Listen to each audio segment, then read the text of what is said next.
Hi everyone, welcome. I'm down here in my wormery and I've got a couple bins already to go. I figured I would just turn the camera a little bit to give you a peek at some of my prototyping of concepts. But why don't we zero in on our targets for today, which is a couple of European nightcrawler worm bins. It was only 10 days ago that we last checked in on them, but they got stuff that was really kind of like small particle size kitchen scraps, stuff that I imagine would probably break down pretty quickly in the worm bin. So I figured after 10 days we'd come back and check on how they're doing. I've got some white pumpkin here, as well as a couple days worth of coffee, even some worm chow, which I mix with the coffee sometimes to kind of make it a little bit more interesting for the worms. And it does seem to work because I just don't see any leftovers of coffee anymore. Like I used to once in a while find little bits of it, but nowadays when I mix in the worm chow, it does seem to make it into something the worms just can't seem to resist.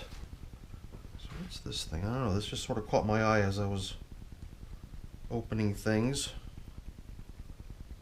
And it's frozen. It's a little chunk of ice. Must have fallen off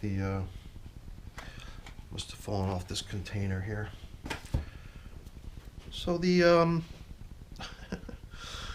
poor two worms, they're connected to each other, mating, and one of them is already so deep in that they've got the friction of their entire body to anchor them down in the material and pull the other guy, who's got hardly any grip at all, just sort of sitting on the surface for the most part. And it seems like either the loose guy is going to get tugged under by the one that's already pretty much completely submerged, or I wonder if they're going to disconnect because of this. I don't know, it's funny. So last time it was funny too because I kind of made a distinct effort to check the outer edges of the bins, and I went through the whole song and dance about why it's important, and I ended up clearing a little bit of material off this edge over here, but I never even really looked under the surface. All I really did was about what you see here.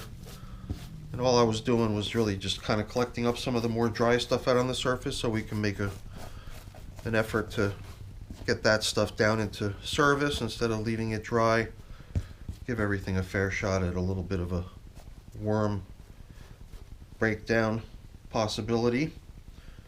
So I've been running these two bins as sister bins. They were both started on the same day. Let me see if I can remember any of the numbers. I think 236 is the age of these systems.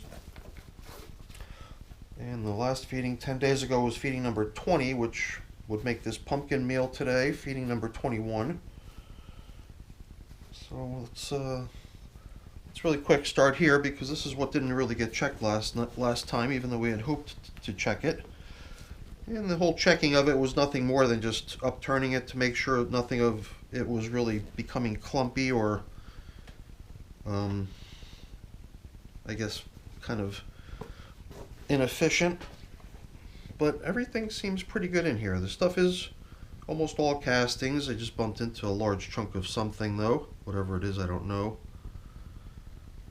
So there's lots of worms in it too, which always kind of dispels my concerns almost immediately, because if the worms are digging it and they're hanging out in it, then me trying to hunt down a possible problem is almost seems like a waste of time. So it's good that we had a chance to till up the material out on this edge. I do keep bumping into pieces of stuff. I'm not sure what that first thing was. That this thing right here is a corn cob, but this is kind of nicely aerated and tilled up. I am just bumping into more like corn cob bits here, other larger chunks of material that I'm able to tell are food. If they're just clumped together paper chunks or something, I'll break those apart if I can. But we don't have to go too crazy. As you can see, this material does have a large amount of all different kinds of residual food bits and all kinds of bedding materials. Obviously a large amount of castings piling up too after all those feedings and all those weeks in service, which makes me wonder if it might be time to consider this system as a candidate for being harvested. And I think it is. That's probably the main reason we've been holding off on putting any fresh bedding in here. Because of all the existing bedding that seems to be in here in pretty good amounts. There's plenty. And rather have the worms focus on that stuff, breaking it down further to get this closer to being, you know, almost like 100% castings versus castings littered with all kinds of leaf stems and paper bits and food chunks. So let's here's another banana stem. Yeah, we found a few food chunks along the way, and we've collected them up here. They're up here on this pile of material that we could probably use as good bedding for our feeding. Really quick though, let's take a quick zoom through here. This system did have both of its ends upturned and tilled a little bit last time. It was just in that other bin. I felt like such a space cadet when I was reviewing the video and seeing how I had kind of brushed off the top coating of material and then never tilled anything over on that side. Here too, it did feel like I just had a piece of corn cob in my hand, but it broke, and at this point I questioned whether I wanted to bother collecting up its pieces. I just saw that one as I glanced over there, and I figured as long as I see it I could pick it right up, but I wasn't going to try probing around to try to find it. If it's already crumbling just by being handled, it's, you know, definitely at that stage where let it crumble, you know.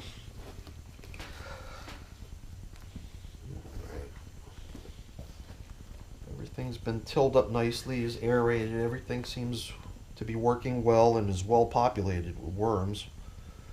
And once again, we've collected up a few little chunks of leftovers, threw them in that pile of bedding type materials that we'd like to sort of recycle and get down into the more active feeding area. But you know what, let's proceed. So I've handled both bins almost as like individuals, but this is the part where I start to try to envision this as just being one massive bin. So when I open up the feeding zone, I do feel like I'm opening up a hole to feed a much larger system. Obviously I need to break that part, that food portion, into two halves so that left and right each get a fair shake. So I kind of knew that these were at the very bottom of the feeding. And surprisingly, the stuff that we gave them last time was something I thought might go rather slowly, which was apple peel. But I'm really happy to see that, you know, besides a couple actual peels, it does seem like a good majority of what was thrown in here last time seems to all be gone, which is really nice. If I had thrown a whole apple in here, I would be skeptical of whether it would have even had its insides explored by any worms. I figured it would just sit around forever, which for me, apples always seems to be the case. But you know, pieced up like that into just the peels.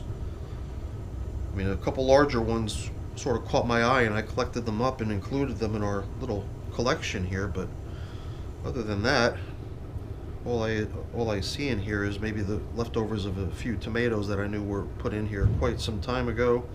Even this corn cob, amazing how it's becoming so tiny.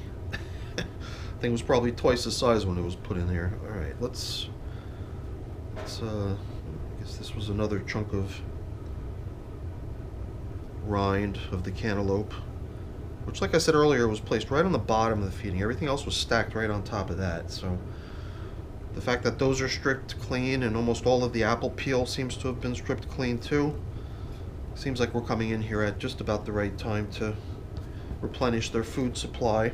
Because what's here in leftovers is just slow anymore, you know, like that cantaloupe rind. It's material that's really kind of tough for the worms to make any use of, so it does seem like we're coming in at just about the right time. I don't know, something about this bin feels really much more worked, you know? Maybe my opinion of that will change as we till through. Again, another piece of cantaloupe rind, apple peel. I think each system got maybe 3 chunks of, here's number 2, the cantaloupe. And here and there's a piece of corn cob or whatever, but for the most part, it seems like they've gone through everything. A couple small pieces of apple that I'm definitely bumping into, a few chunks of corn cob. And I'm assuming we're going to find just a couple more pieces of cantaloupe rind. Oh yeah, I see some more little bits of tomato too. So they got little cherry tomatoes a few feedings ago too. But I think we're kind of at that point where we can start resetting.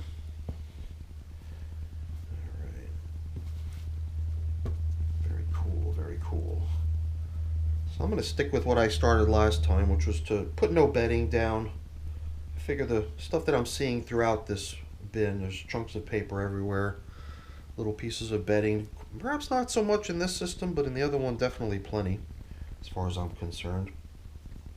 So I'm going to give each system a little something that neither one has had for the past at least one feeding cycle. Neither of them had a top covering newspaper, so I've got a piece of newspaper that I chopped up, and it's in 2 good sized pieces over there that we're going to use as sort of top coverings at the end of our feeding. But here in the beginning, we're going to pile in the coffee first, saving the coffee filter to be our replacement, or at this point just a feeding zone indicator, nothing to replace. Spread this coffee out and spice it up a bit. Give it a stir, and I think that sort of turns into something that the worms just probably can hardly resist. Definitely looks good to me. Let's do the same over here.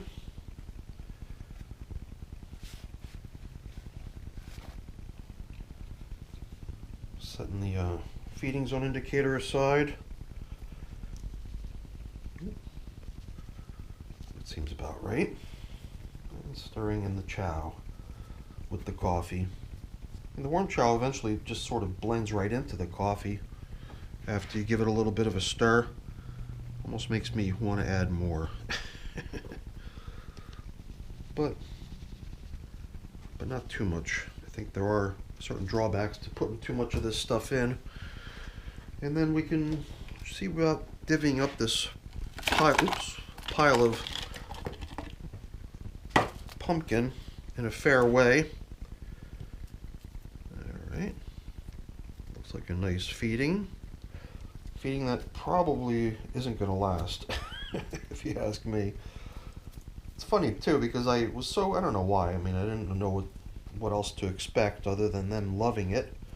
But I already fed one bin with this white pumpkin, and I never fed any other bins since then, but that was quite a while ago at this point. So much so that I've already come back to that other bin where I was trying it out and already fed it again since then.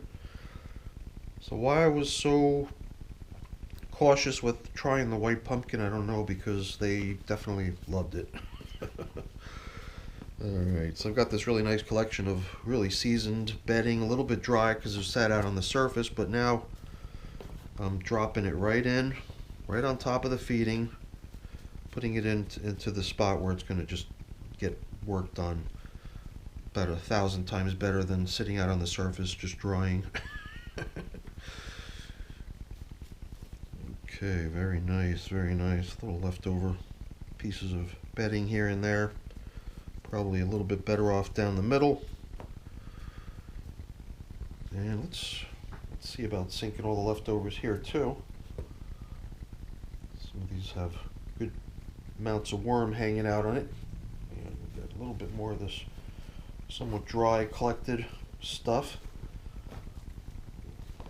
Stuff the worms are going to love it. It's not fresh bedding, but it's still a nice little concentration of it. If you've been kind of craving an opportunity to slither around in some, there it is.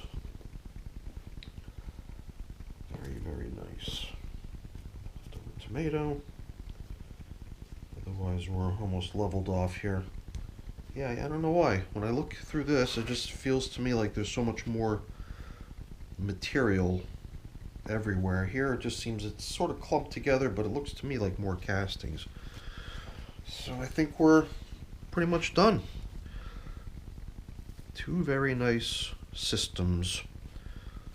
Kind of at the verge of me wanting to send them down the path of maybe foraging. But as long as there's still this much bedding material floating around everywhere, it seems like there's no harm in, using this as an opportunity to, use these bins to continue to do away with my kitchen scraps and worm food collection.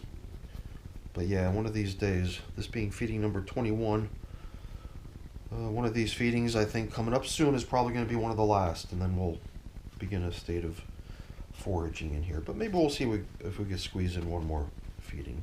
That seems pretty likely. Alright, we've got feedings on indicators now. We're going to have even top covering newspaper. So what an upgrade. Not to mention the delicious food they got with the pumpkin, worm chow, coffee mixture. Always seems like a popular item.